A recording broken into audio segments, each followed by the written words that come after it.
So this is a preview of this week's NoRedInk work on capitalization rules, as well as on avoiding vague language. So first we've got 3 practices on capitalization, which should be very straightforward, and it's meant to be a review for you to apply that which you already know and have learned probably as early as 2nd or 3rd grade, to all the work, all of the writing that you're engaging in academically in any class in high school. And then moving on to identifying vague words and phrases. So let's just take a look at this. Basic rules of capitalization. I'm going to go back to this. Let's view the lesson. You need to capitalize the first word of every sentence.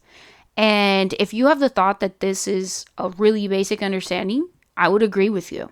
But the reason why we're doing this is because I do see work, not just from 9th graders, but from all high school students, that at times does not adhere to these very basic, elementary level basic rules of capitalization. And these are things that all of your teachers, whether they tell you or not, are expecting from you, and to be honest, perhaps aren't super happy about seeing students not adhering to. Okay, so I want to help you to pay attention to these most basic details of capitalization, such as capitalizing the first word of every sentence, the first word of every quoted sentence, and the pronoun I.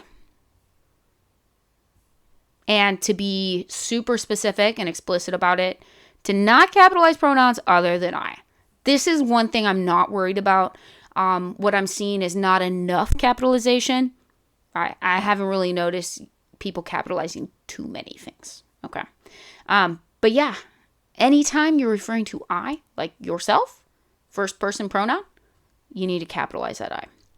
While you may not do so while you're DMing or texting someone, for academic purposes, this is a non-negotiable expectation. Okay, so that's why we're practicing this. Let's try it.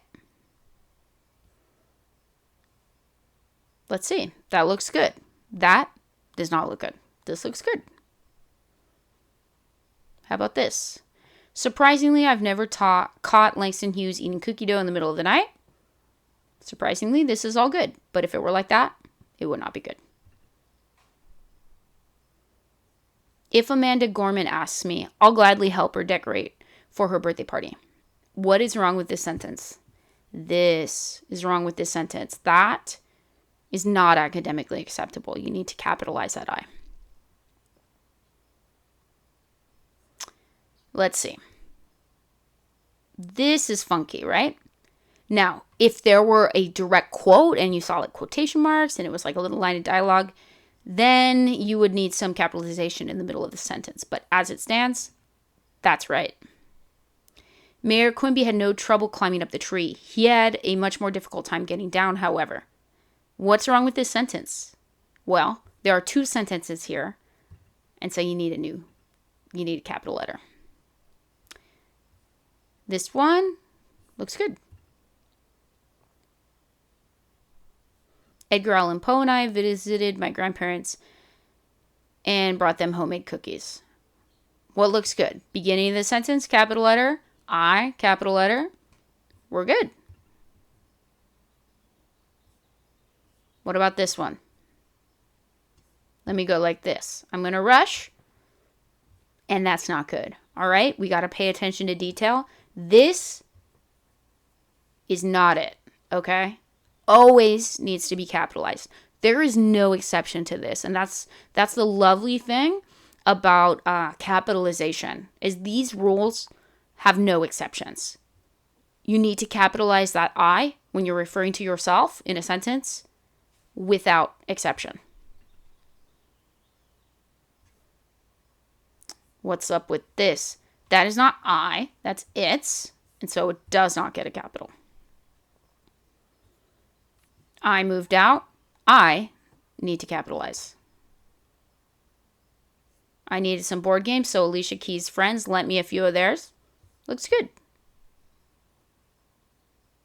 My pen ran out of ink, so my Angelou's friend gave me hers. That's weird.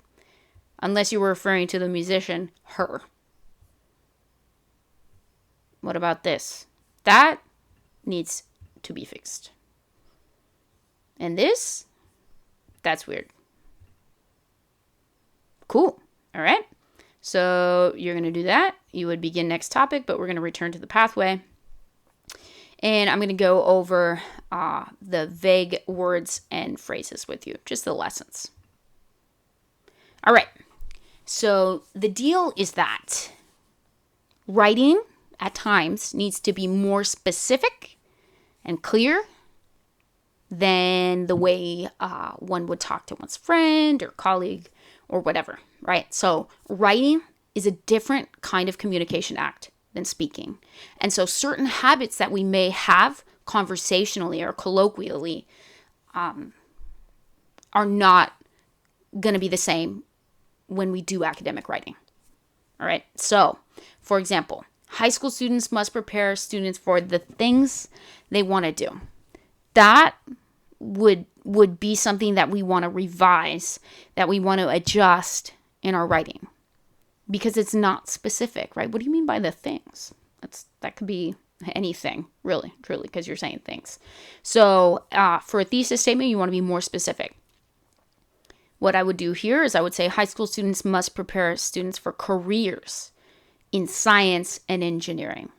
Because the things they want to do, what does that mean? Are high schools preparing students for a driver's license? That might be a thing they want to do. Are they preparing students for a quinceañera? That might be a thing they want to do. So we got to be as specific and descriptive as possible, right? So we're avoiding the word stuff, things, people, and problems. Also, there are adjectives that, for academic purposes, should be avoided or adjusted, such as the word good and bad, which is really subject to every person, every reader, and every writer's differing perspectives and motives and values. So, good and bad, we want to be a little bit more specific, more descriptive. Think along the lines of the adjectives that we have been working to build into our vocabulary on Wow Wednesdays. And then everybody, that is also vague, because that is really open-ended. Everybody. There are over 1 billion people in the world? And all of those people must work together to address climate change? While that may be true, that every single person currently alive on this earth needs to do that, that's probably not what you might be writing about in an essay. So, an example here of how that might be revised is the most populous countries must work together to address climate change.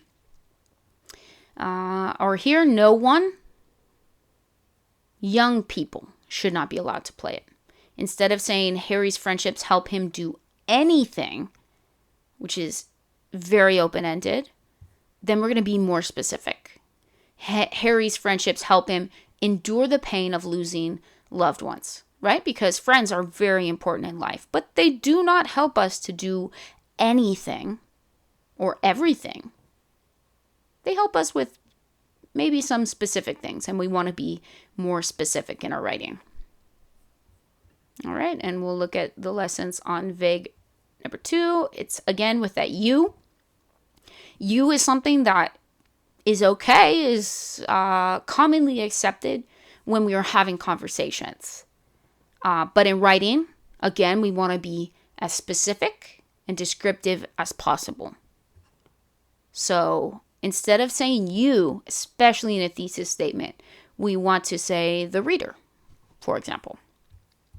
Or instead of saying you should be able to evaluate teachers, we want to address students.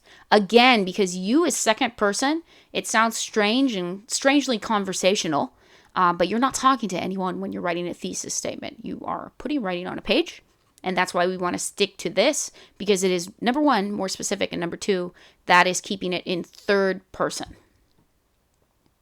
This, be specific. He or she, he and she, who.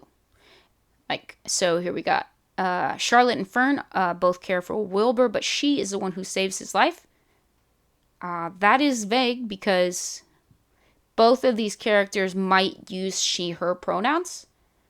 So we don't know what she, this writer, is referring to. So then instead we would want to say the spider is the one who saves his life. All right. Stanley and Zero become friends when he offers the last of his sploosh.